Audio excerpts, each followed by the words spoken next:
When it comes to original characters, behaviour's kind of been on a roll these past couple of years.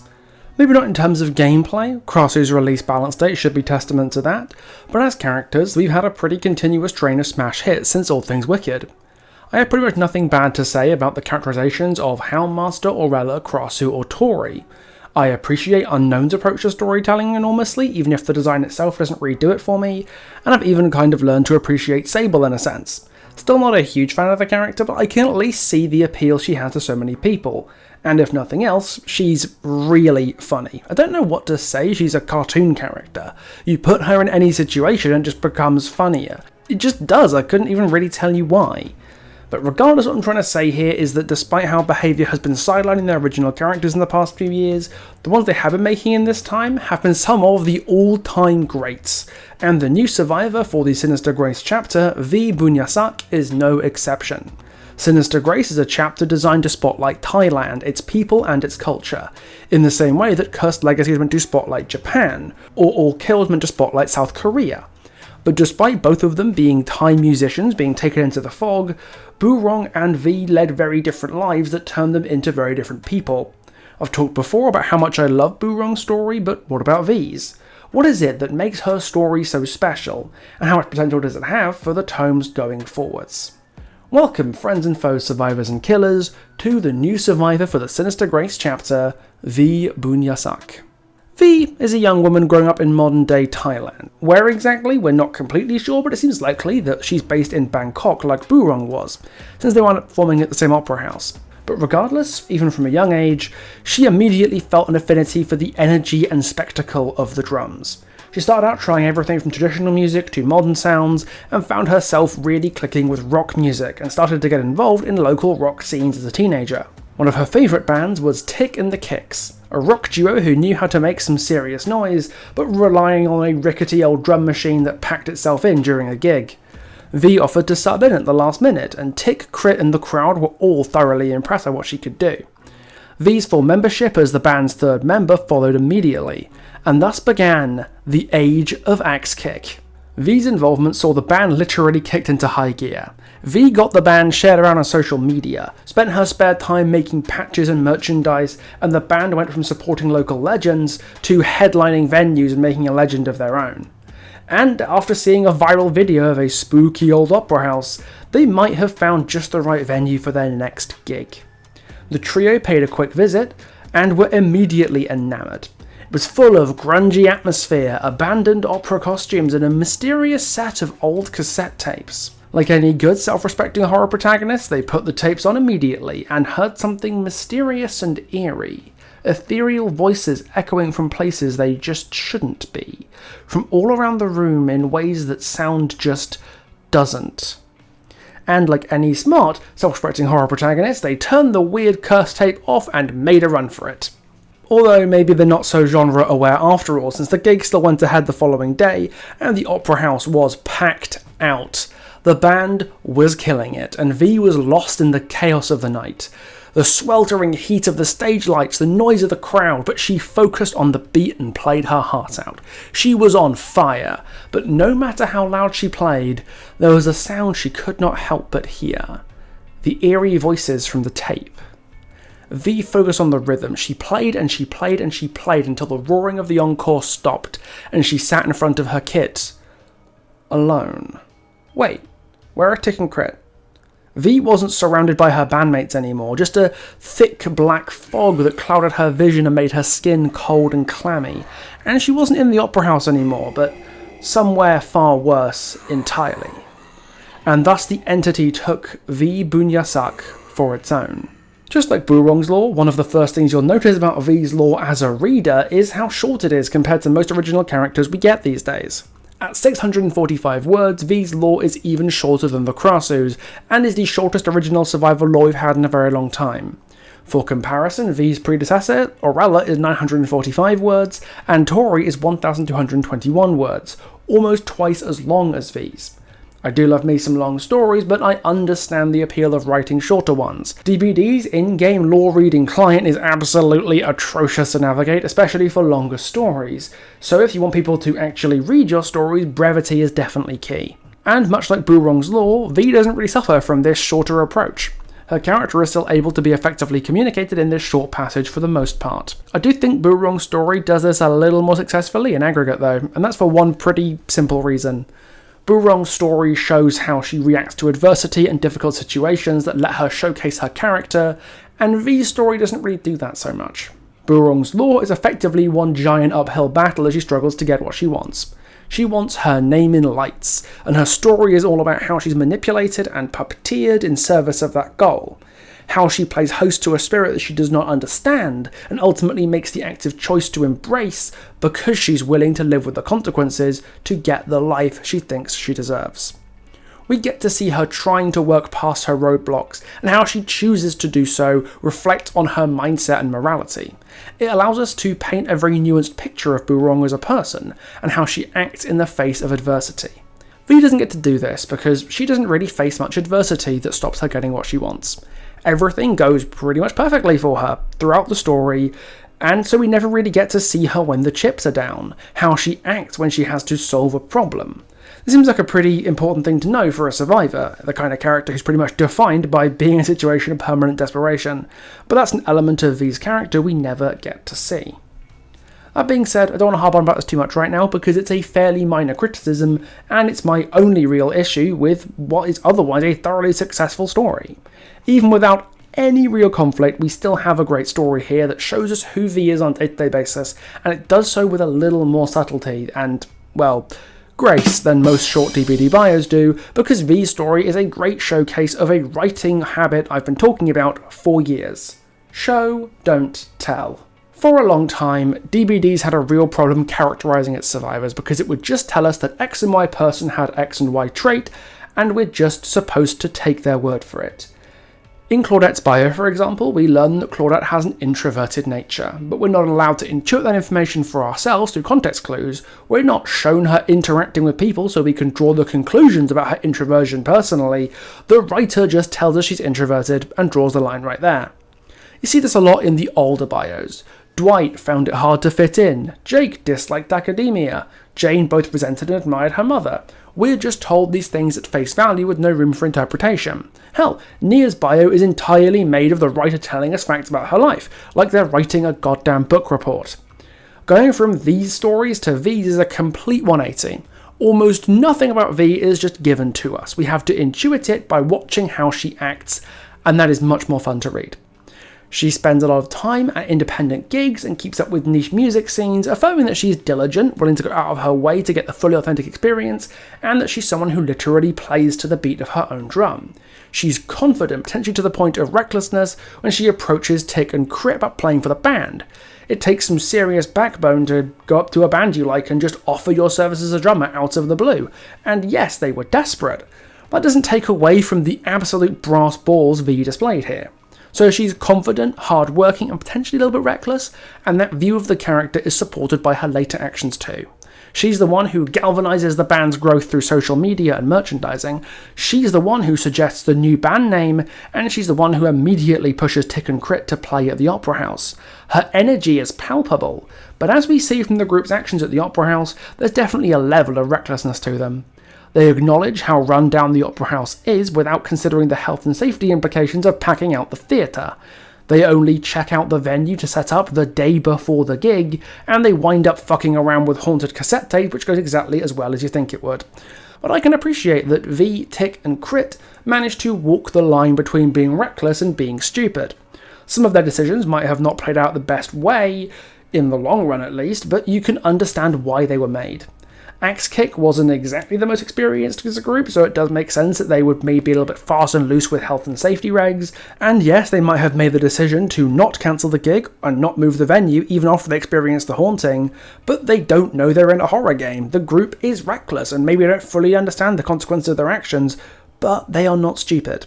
They still get the hell out of there when the tape starts doing some funky shit, so they're not exactly devoid of common sense. They just let their excitement over the Opera House get the better of them, and the consequences are unfortunately dire as Vee is taken into the fog. Vee's characterization as an energetic and enthusiastic, if slightly reckless musician, is translated effortlessly into her in-game voice lines too. She regularly cracks jokes even in the nightmare hellscape of the fog. offers to buy you a drink if you finish healing her, Next one's on me. and when she meets another musician like Jeff or Kate, she's immediately excited to play again. Hey, need a drummer? She's very personable, even if she doesn't seem to fully understand where she is and what the future holds for her, and one detail I really like is that when she's on her own in the lobby, she speaks Thai.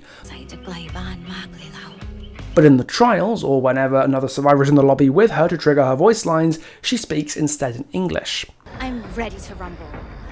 That is a super nice touch, because it affirms something that I think people aren't giving Vee enough credit for. Being a very modern depiction of Thailand that contrasts nicely with Boorong's more classical portrayal. When we're talking about a country that's on the other side of the world from the people who are writing a story about it, it's easy to other those cultures, play up how different they are to us here in Britain or America or Canada, and these portrayals can sometimes be built on harmful stereotypes. Look at the Resident Evil 5 effect, for example, where locals infected by Tricell are running around with spears and grass skirts like they're a cartoon from a Victorian explorer's journal. It creates an inauthentic portrayal of the part of the world that your story is visiting, based more on stereotypes and reality. This can get particularly dangerous when you want to explore folklore from that part of the world, because you have a balance to strike. You want to portray a traditional story featuring a traditional creature or whatever, but you don't want that adherence to tradition to feel cartoonish or insincere to the culture you're paying tribute to and ultimately monetizing. Vee being an explicitly modern take on a Thai survivor gives behaviour the chance to nail that balance when she's put next to the highly traditional lore and style choices made to build up the Krasu. Everything from the big sweeping stuff like the Krasu creature itself and the old opera clothes she wears to the smaller things like her weapon being a traditional meat knife from northern Thailand all scream tradition. But Vee's story shows that modern Thailand is a lot more than larb knives and gory ghost stories. Vee turned away from traditional music making in favour of becoming a rock drummer. Her clothing is a lot more westernised than Boorong's classical look. The internet and social media come up multiple times in the story, and she's bilingual, speaking both Thai and English. She feels very much like a modern young woman who grew up in a more globalised Thailand than Boorong did. If Boorong represents a more traditional take on Thailand looking at a ghost story centuries old, then Vee represents what Thailand is today, and the way that Western globalisation interacts with existing Thai culture. This isn't the first time behaviour has done this dichotomy in an East Asian chapter. Cursed Legacy saw the Oni and Yui occupy opposite ends of the tradition to modernity spectrum, but that chapter goes one step further with it, and makes that change in culture central to the themes of both the characters. Yui explicitly pushes back against her traditional father, and chauvinistic biker culture in general, to cut her teeth as a racer, and Kazan in his story rails against the march of progress and kills likely hundreds of people, including his own father, to preserve the social order that puts him and his family at the top. It must have been tempting to put a traditionalist foil to Vee in her story similar to Yui's father, but I really like that they didn't. It kept the stories feeling distinct from each other, but I think this stops Vee's story having quite the same bite that Yui's did. This goes back to what I was saying earlier about the lack of conflict. Yui's father in her story is a symbol of the thematic strain, the conflict between Yui and Kazan's stories, and I feel like Vee's could have done with a similar character or conflict to tie their themes together a little bit better. Let's say I was writing both these stories, here's how I would do it. Boorong's story is all about her failure to launch. We established that in my video about the Krasu. It's about her not living the life she believes she deserves, and the harm that she's willing to inflict to live that life. And Vee's story is the opposite of that. It's about her living the life that she wants to lead, and how her skill and passion at music have helped her achieve her goal, even as Boorong's talents proved insufficient to achieve hers.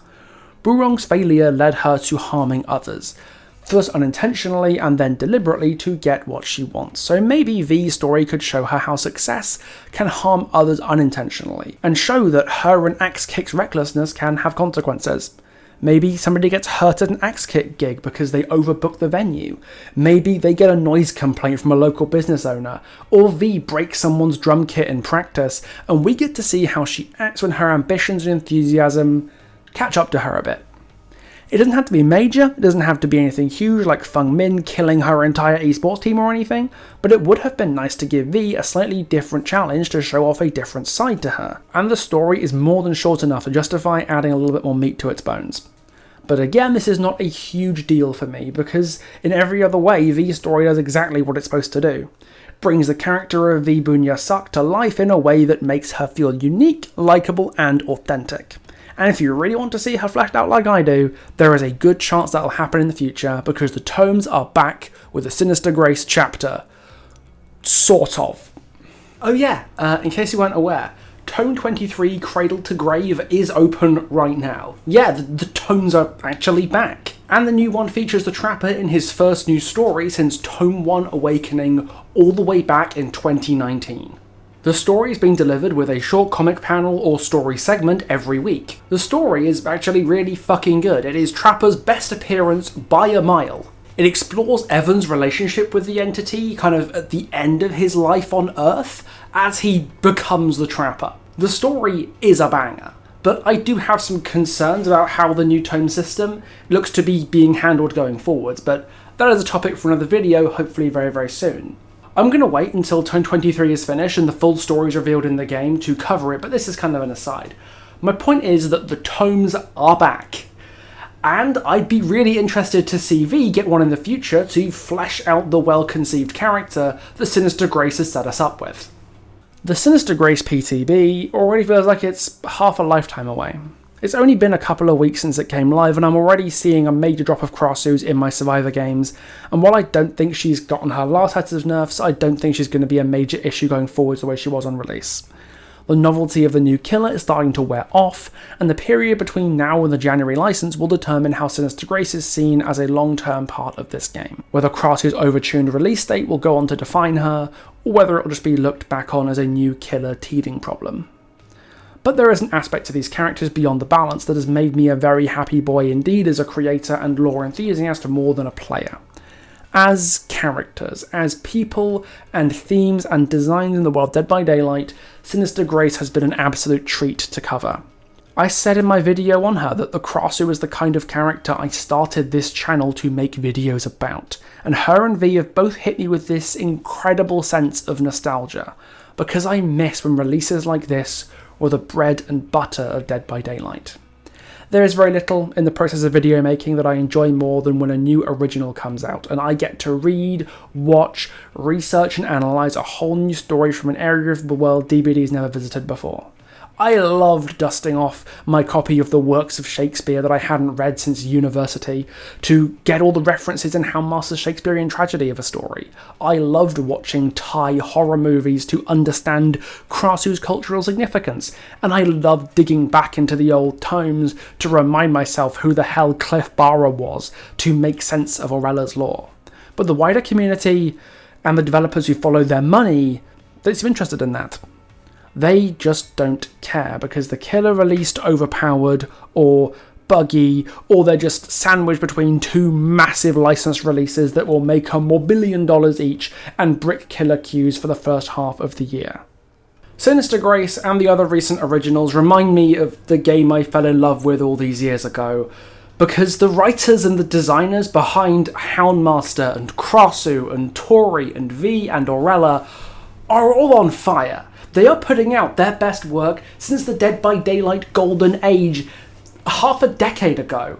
The era that brought us characters like Plague and Oni and Twins and Blight and Deathslinger and Serena and Yui. Like, all-time god-tier characters. But it makes me sad too, because you have to face the fact that we're not like that anymore. That Dead by Daylight as a machine right now is just wiping its arse with the works of these brilliant artists.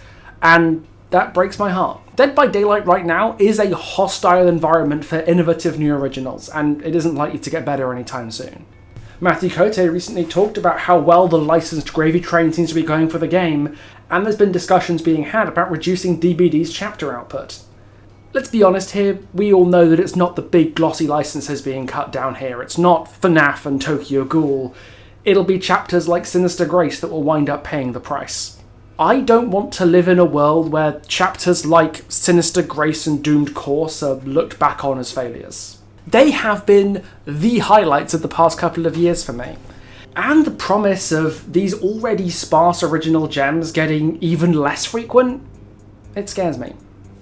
I don't want to live in the world where the work of these fantastic artists gets shoveled out in a half-cooked release to kill time and fill up a release schedule until they're ready to drop Darth Vader or fucking Voldemort or whatever. The art of Sinister Grace is a serious, high-quality, innovative labour of love. You can see this in the stories for Vee and the Krasu.